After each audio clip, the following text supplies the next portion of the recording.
NBN News tonight, leaders make their final pitches as 500,000 people go to the polls across the country.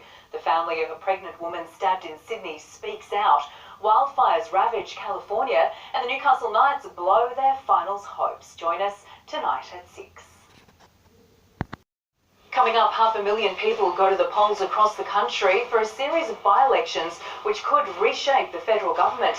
Disbelief as a pregnant woman is stabbed in Sydney and the Knights let a win slip away.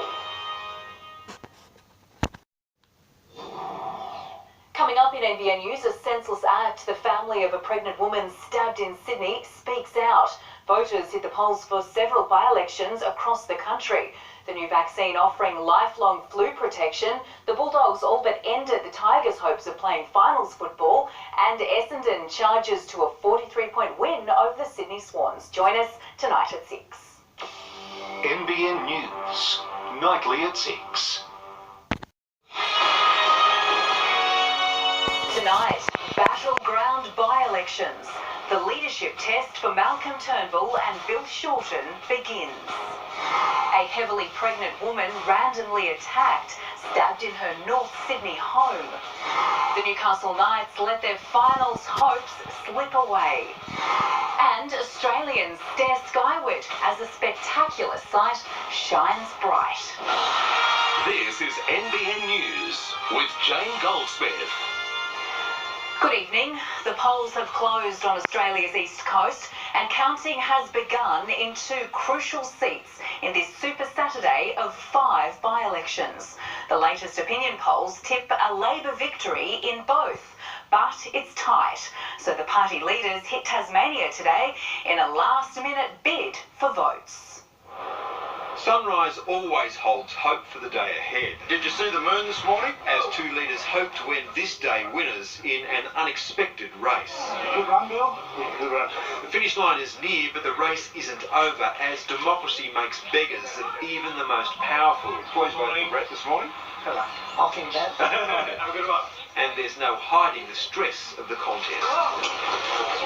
As from coast to coast, nearly 500,000 voters returned to the polls, forced back by 1 retiring politician and 4 felled at the High Court's citizenship bar.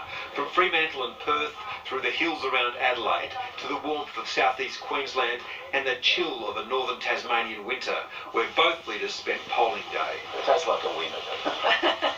Give them the biggest prize they've ever had. The Liberals aren't contesting the 2 races in the West, and independent Rebecca Sharkey should easily retain South Australia's Mayo.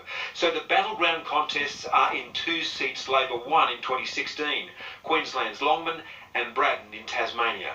And these 2 races are on a knife edge. Labor should be miles ahead. The election will be down to the wire. There hasn't been a opposition seat won by a government in a by-election in 100 years. The long-suffering voters have been pestered by politicians, pollsters and journalists for nearly 3 months. Polling day's finally here. Are you relieved?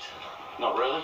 Personally, I wouldn't vote for any of them. In Longman, the absent One Nation leaders' preferences will be vital, while in Braddon, the Liberals need to lift their primary vote. People have lost their absolute confidence. And with the races seen as a test of leadership, both Prime Minister and Opposition Leader were spruiking to the end. Bill! But it's Bill Shorten who has the most to lose, because if Labor drops the seat, questions over his leadership will follow. Well, I never give up. He flew north to Longman as this long last campaign day passed into a night of counting. We'll soon know if the blood moon over Parliament is a sign of the days to come. Now to the network's political editor Chris Ullman, who says it could be a week before we have all of the results of today's voting. The polls and the pundits tell us these 2 head-to-head races in Longman and Braddon will be close, and frankly they shouldn't be. What should be happening is that Labor should be getting a swing to it of around about 4%, because that's usually what happens in by-elections. And the fact that it isn't tells you why there are questions about Bill Shorten's leadership, and those questions will only be answered by victory, and in his favour that should happen tonight, although there'll be many stressful hours ahead. And if it is really close, we might stretch into a couple of days or even a week before we know the answer to the questions on Longman and Braddon. And if that happens, there'll be a lot of soul-searching in the Labor Party, because if you can't win by-elections, you'll struggle to win a general election. Chris Ullman reporting there, and we'll bring you updates as the election results come in throughout the evening. To other news now, and the family of a pregnant woman stabbed in her Sydney home has described what happened to her as senseless. Today, her alleged attacker, a 14-year-old boy, faced court. 14 and facing a charge of attempted murder after allegedly stabbing 33-year-old mother-to-be Pai Win Chia when she confronted him at her Mount Kolar home. Her family describing the attack as a senseless, terrible and random act of violence inflicted on a pregnant mother within her own home. In court, the accused boy wasn't required to appear to hear the charges. Attempted murder, aggravated break and enter, and wound with intent to cause grievous bodily harm. How is your client doing? They're pretty serious charges. Have you had a chance to speak to him? No comment, guys. Sorry. He'll stay behind bars until his next appearance in 2 months' time. The Pilates instructor's family says Pai Win and her unborn child are in a stable condition. They're being closely monitored by the excellent doctors here at Royal North Shore Hospital.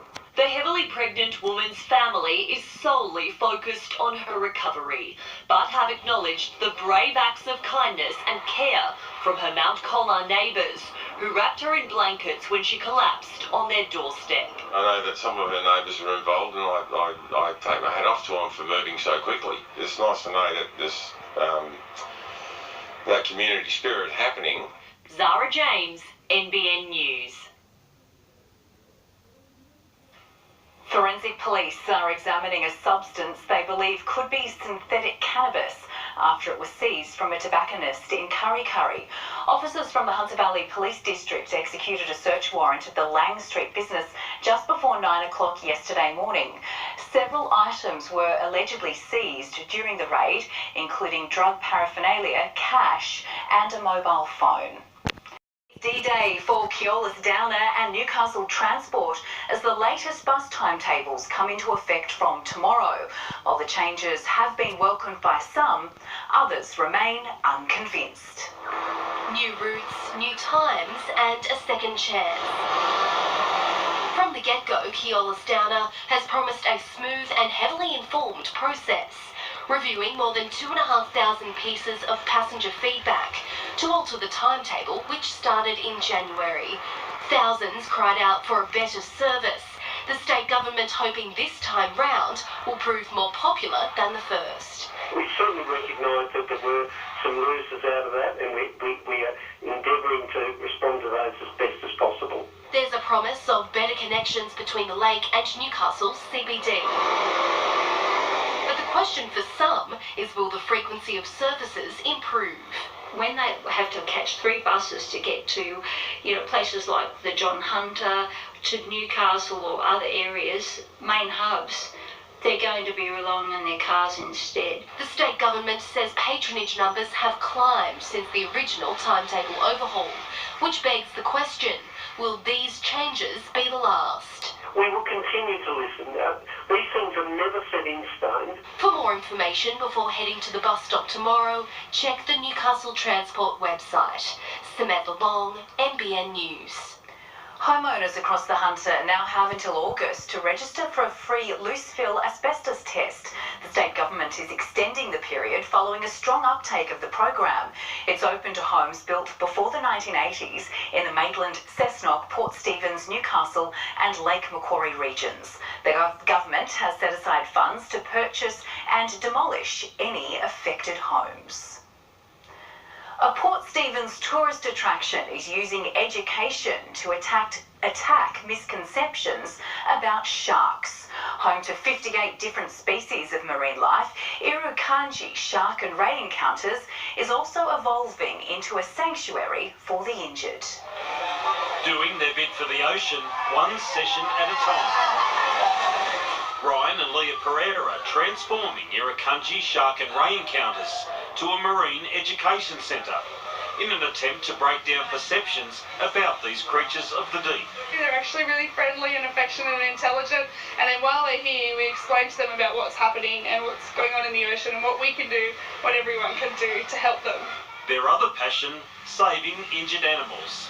The latest patient, a tiny crested horn shark, taken in as a hatchling and hand-raised. We have high hopes it's going to be totally fine in the next 2 or 3 weeks, and hopefully then she can just head off back into a place at Seal Rocks. But it's the daily interactions with the pet-like residents that's making the real difference. So we start, and the kids start scared, the adults too, and by the end of it, you see this complete reverse. They see the animals are responding to their names. Which can only be a positive, because broken down, it's a simple message they're spreading. A lot of people think more sharks, less fish. It's the opposite. More sharks, better ecosystem, more fish. Less sharks, worse ecosystem, less fish, more jellyfish.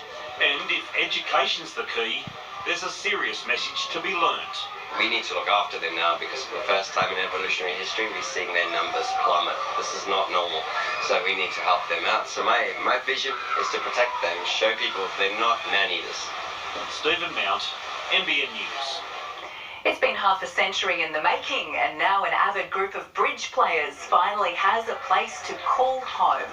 The Toronto Bridge Club has been trying to find a clubhouse since 1971, and it's finally locked in a base at Carey Bay. It never felt right, whereas here, the tables are always out. You can actually see it from the members, in that they hang around, and, you know, we clean up a bit and whatever, but there is a sense of our centre. The group is now looking for some young players to join in the hope of creating high school bridge challenges. Coming up next, how one jab could see you avoid the flu for life.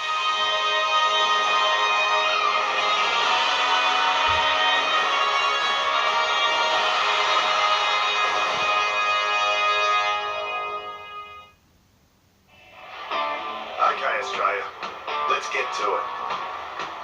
Let's think it, build it, make it happen. Test it, push it, make it tougher, make it smarter. Because when we work smarter, we all go further. You're not just another worker, and this is not just another truck. Ford Ranger, now with a 5-year unlimited kilometre warranty. It's unbelievable! Up to 40% off all tiles in the Harvey Norman 2-day bathroom and tile sale. That's right, up to 40% off all tiles, wall, floor, decor, mosaics and more. Get in store now. Up to 40% off all tiles and Sunday at Harvey Norman. Australia, Coles Little Shop has arrived. We've been making mini collectibles of your favourite big brands, like mini Sunbites, mini Chobani, and mini Nutella. For every $30 you spend at Coles, one free mini collectible is yours. There's mini Legos Bolognese, and even mini Coles brand eggs. There are 30 different minis to collect with Coles Little Shop Collectibles.